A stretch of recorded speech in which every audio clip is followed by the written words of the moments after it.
Hey everyone, my name is Ashley Osageda, and I'd like to thank you for taking some time to review this presentation with me. So I'd like to go ahead and get started. Move this out of the way here. All right, let's go ahead and begin. So one of the classes that you might not be aware that is required for graduation is called College to Career Navigation. And although it's been helpful in laying out some of the general expectations for the college or post-high school experience, when compared to what we've been studying here in general psychology, we'll see that it fails to recognize some of the differences in cognitive function that people face. So what I hope to demonstrate for you today is some of the learning or anxiety disorders that you might be used to hearing on TV or social media are actually a lot more common than we realize, and they can have a great impact on different areas of our lives. My objective today is to present to you that we would identify some of the common myths surrounding various disorders and challenge them with facts that are supported by science, and that we would demonstrate the importance of proper mental health discussions and information and how it can impact performance in education and the workplace. I'd also like to make sure that I provide for you some online and local resources for additional information, as well as assistance with your daily living for both work and school. And before we get into specifics, I think it's important that we understand what neurodiversity and neurodivergent means. So here we have a brief description taken from Medical News Today. Now, neurotypical is someone who thinks and processes information in ways that are typical within their culture. They tend to learn skills and reach development milestones around the same time as their peers. Typically, that is what you would hear when someone refers to the word normal, which is actually an incorrect version or incorrect way to describe a person's way of thinking. On the other side, we have neurodivergent, and that's the concept that differences in brain functioning, such as autism, dyslexia, or attention deficit hyperactivity disorder, are normal variations with strengths and weaknesses. So one of the ways that I like to describe this is in terms of driving. If you imagine that we're all heading in the same direction to the same destination, but many of us are on the highway and some of us are enjoying the more adventurous scenic route. Think I-40 versus Route 66. Now, according to the College to Career Navigation textbook, and as well as verified by pretty much every major university website, there are a few simple tips that are supposed to help you succeed in college.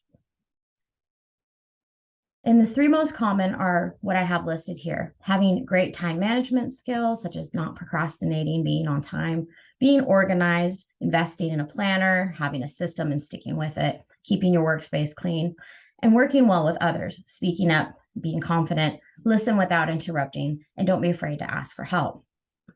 But unfortunately, as helpful as these tips may seem, they don't take into account someone who might be neurodivergent. For instance, time management is difficult if you're a person who has ADHD, who struggles with procrastination, because it gives you that rush of dopamine that your body is looking for. Someone who is struggling with ADHD will put off an assignment until the last minute because their body has an interest-based nervous system, which means that even though an assignment may be assigned 6 weeks ago, they will wait until the last minute because of that rush of dopamine, which we may remember comes from the pleasure sensor. It's a hormone of a reward that your body gives you. And they really cannot focus and tune into an assignment or be enticed to start it without that rush of dopamine.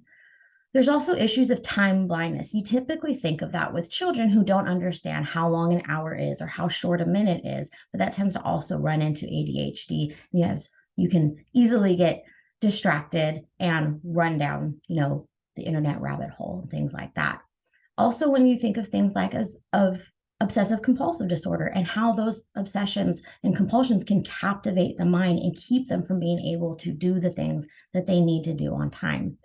When we look into the areas of organization, the autistic mind likes to organize things by the usage of an item and not necessarily by its structure. ADHD has issues with executive function, and they, again, focus on the novelty of the task and the dopamine that it brings compared to whether or not they actually need it. And then when it comes to working with others, some of the areas that we really see struggles are social skills. They tend to be compromised with people who are neurodivergent because they can be overly sensitive to external stimuli, such as noises or touch or even smells. And they can also be easily triggered by phobias that can cause difficulties when forming relationships. I also want to point out that if you look here, this is Albert Einstein's desk. That photo was supposedly taken the day that he passed away. And clearly, organization is not his strong suit, and he seemed to do pretty fine by what we can tell. Now, in order to understand some of the most common learning disorders we might face on campus, let's take a look at a few of the myths that are surrounding them. Now, when you picture a person with ADHD, the odds are pretty high that you're going to imagine a hyperactive young boy who can't sit still. And this is because majority of female diagnoses go undetected until roughly mid-30s. Now, ADHD presents in males through more outward expressions, such as hyperactivity and distractibility, whereas in females, it's more internalized by way of racing or intrusive thoughts, daydreaming, overly talkative, or even emotionally oversensitive. And this is why many young girls will be misdiagnosed as having anxiety or depression. And the truth is, ADHD isn't actually, again, about a lack of attention, but about the body's ability to regulate attention and the brain's need for increase in dopamine. Some of the issues that we'll see and some of the myths that we face are that ADHD is an American disorder only based on our super fast, high speed lifestyle, or that if you weren't diagnosed with ADHD as a child, you can't have it as an adult, or that possibly it's been overdiagnosed in America, and that it's not really a condition that causes severe problems. But according to the Business Wire website, they did an article researching ADHD and its effects around the world. It's recognized by the World Health Organization as a neurodevelopment disorder, and they do research on every continent. 75% of US adults with ADHD were never diagnosed as children. And ADHD can cause all types of different problems with relationships.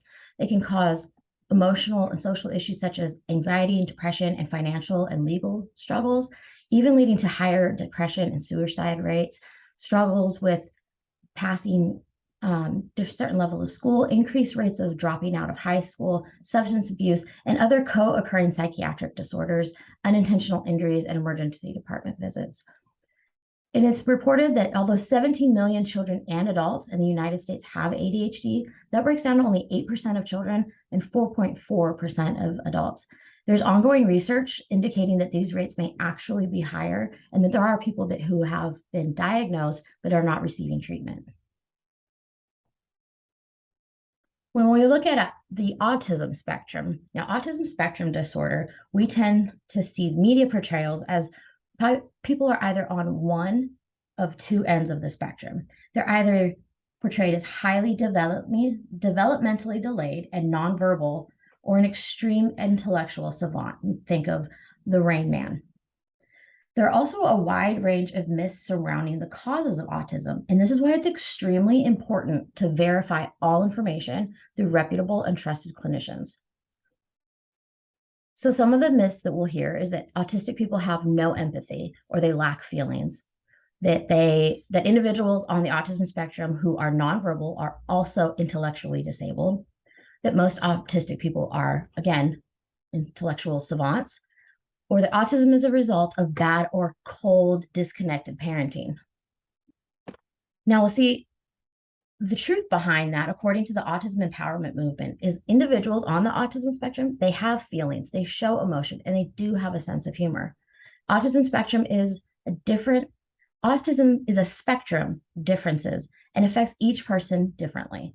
Symptoms and needs can range from mild to severe in a variety of areas, not always remain consistent. Among children identified with autism who had their IQ scores available, only about 1/3 also had intellectual disability. And there is no known cause of autism, although most clinicians and scientists agree that genetics do play a part. The truth is that although many people with autism may have a difficult time naming or discussing their emotions, they are in fact very capable of feeling and expressing them. ASD, again, autism spectrum disorder, can affect anyone, male or female, and can present in a variety of ways and levels of necessary interventions. Obsessive compulsive disorder. Now, it's a phrase that gets thrown around a lot in our society. And although it's technically labeled as an anxiety disorder, it can seriously impact the quality of everyday life, including work and school. And therefore, there are many therapists and scientists who argue that it should also be included in the category of neurodivergent learning disabilities. Some of the myths surrounding OCD are probably the most harmful and can lead to the highest number of undiagnosed sufferers. Popular culture would have us believe that just being a perfectionist or excessively washing our hands would warrant a diagnosis. But in breaking down the terms obsessive and compulsive, we have a better understanding of how this disorder interferes with daily living. Patients who are diagnosed with clinical OCD are fully aware of these obsessions and compulsions, and they know how irrational they are. However, they're absolutely powerless to stop them and will continuously participate in repetitive behaviors in an attempt to keep these intrusions at bay. So again, the myths that we see in popular culture are, if you like things neat and clean, you must have OCD. All people with OCD have visible compulsions like the constant hand washing or rearrange their workspace. And OCD only affects adults, or that OCD cannot be treated. Again, these can be very harmful, causing a lot of stigma and for people to not seek help. People with OCD have a compulsive need to participate in and repeat certain behaviors that can include cleaning, hand washing, ordering or arranging items, repeatedly checking things, compulsive counting, and others. But there's also ways that they internalize their compulsions where it becomes, again, intrusive thoughts that they don't speak out loud because they can be very intense or vulgar or disturbing to other people. Individuals can also obsessively worry about the safety of those around them, experience fear of doing illegal activities, have an overwhelming concern about religious purity, or have existential fears. At least 1 out of every 200 children have been diagnosed with OCD. An OCD diagnosis can occur as early as 3 years of age, but most childhood cases are diagnosed between the ages of 8 to 12. And there is treatment, there is help. Licensed OCD therapists offer cognitive behavior therapy, dialectical behavior therapy, biofeedback, and medication. And there's a great combination of these things that we work if you're working with a professional that can help you keep these compulsions at bay. Now, even if you're not personally affected by one of the neurodiversities, it's important to be aware of how they impact people. And one of the ways to do that is to consider the hidden costs. We're all aware of the costs of living in America and having any medical need. We worry about doctor's visits, insurance deductibles, prescriptions, so on. But are you aware that being neurodivergent can accrue additional financial expenses due to late fees, throwing away expired food items, impulsive spending habits? Research conducted at Florida International University estimated the additional cost beyond medication and therapy to U.S. families of raising an ADHD child at about 5 times more than for raising a child without ADHD. And although it's not a scholarly article, there's a woman by the name of Jillian Ivey who posts about her life dealing with ADHD. And she gives a daily perspective of how our culture actually makes money off the forgetfulness of neurodivergent people, again, dealing with late fees and things of the sort. Their daily living costs that although are not financial, they still create a burden on individuals, families, and institutions. For example, OCD patients have a higher unemployment rate, lower average income, worse academic achievements, and higher dependence from Social Security allowances and payments. According to BMC Psychiatry, companies report higher amounts of productivity loss that accounts for millions of dollars lost each year due to employee forgetfulness with ADHD and autism. And according to Louis Jorgensen, the practice of masking to hide one's neurodivergence and feel accepted around neurotypicals has led to increased rates of depression and suicide as patients report feeling empty, lost, and unable to be themselves. And the idea of masking is where you literally try to cover your symptoms so that you can appear as normal as the people around you because you don't want to let them in about what you're really struggling with. So, if you feel you may be struggling with a learning disability, anxiety disorder, or maybe you're just in need of some help coping with the day-to-day process of life, Jackson State has resources available both on campus and in the local community, and they can all be found on the Jackson State website. The school website can show you counseling services, disability accommodations for your classes, and additional help for homework and assignments through the writing or tutoring centers. Remember, there are plenty of great tips out there for post-high school success, but the important thing is finding the ones that work for you and the way your mind processes information. The best approach to your career and education is not being afraid to ask for help. Thank you.